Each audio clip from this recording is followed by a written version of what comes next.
idea how many days we've been in quarantine. Welcome back to my channel.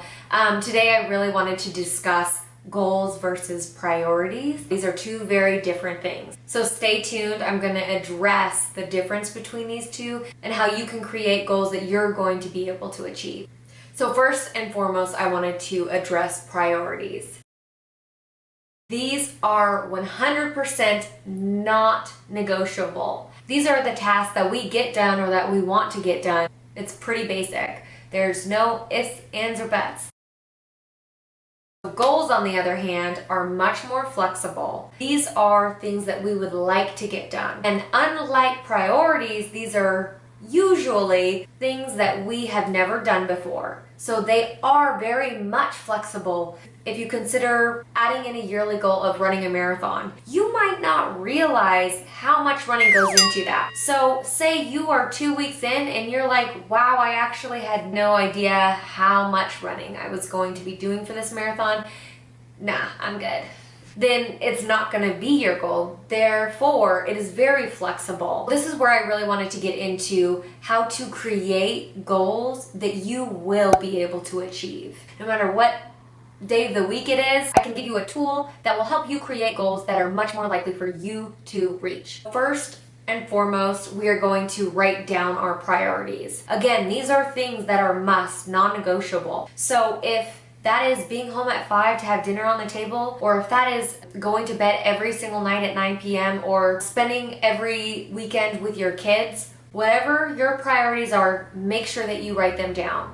And one of my priorities that I personally have is once I have committed to a goal, I make sure that there's no way going back. I really encourage making one of your priorities to, once creating a goal, after you've done all your research and know what it's going to take to reach that goal, you go ahead and make that a priority to never give up on your goal. In writing down your priorities, this is not to limit your goal, absolutely not. This is to plan with these priorities in mind to reach these goals. And this is where you hear a lot of people mistake the idea of time for a priority, because you absolutely have time.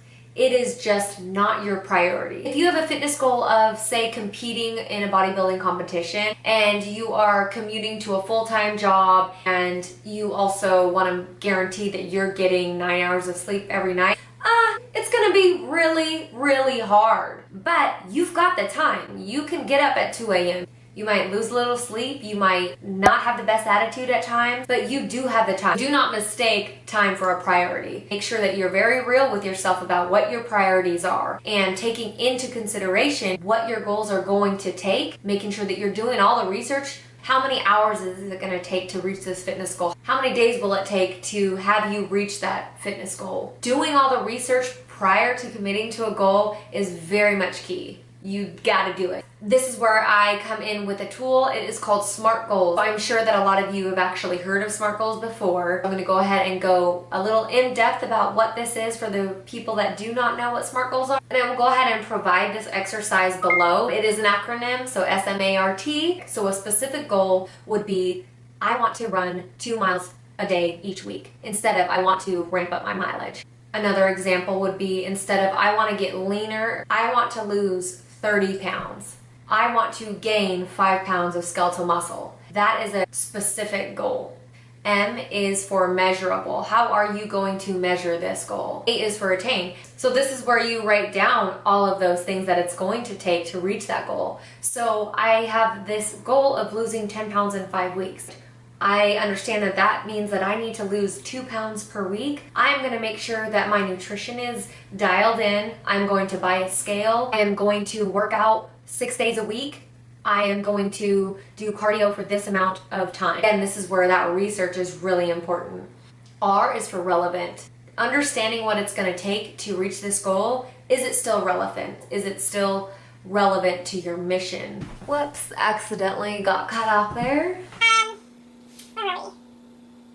So R is relevance. So basically taking into consideration everything that you have to do, everything that it's going to take to reach this goal. Is it still relevant? Is it still really what you were thinking? And again, this is how goals are actually much more flexible. This is where you can actually tweak that goal. This is like the final draft of your goal, and T is time. So what is the date that you want to complete this goal by? You have SMAR down. It is now time for T, time. So how long and or when do you want to complete this goal by? Well, and I'm not saying, you know, keep it in the back of your mind, you'll write it down in a couple days. No, write it down. Writing down when you are going to complete this goal is crucial. A lot of people will say, okay, I've got a goal to be able to do a pull-up. You know, that people start working on their pull-ups, do them every couple of months or every week, whatever that looks like for this person. Next thing you know, 2 years have gone by and they still have not been able to do a pull-up, let alone made any progress. That's why writing this down is so important. Putting a deadline, putting a time, making sure that it's on a post-it note in front, either on your mirror, on a whiteboard, on your computer, on your iPhone screen, making sure that you are reminded daily of this goal. Don't disrespect yourself by mistaking time for a priority. You are amazing and you can do anything that you put your mind to. You just need to be very much aware of what it's going to take, and that's why there's such a big difference between a goal and a priority. And if you have liked this video, please go ahead and like and subscribe to my channel and leave a comment of a certain goal that you are actually working on right now. I will be here for the next 30 minutes. If you're not comfortable commenting on my page, go ahead and email me at info@oleson.com. That's OLESON.com. See you next time. What in the fuck? That was weird.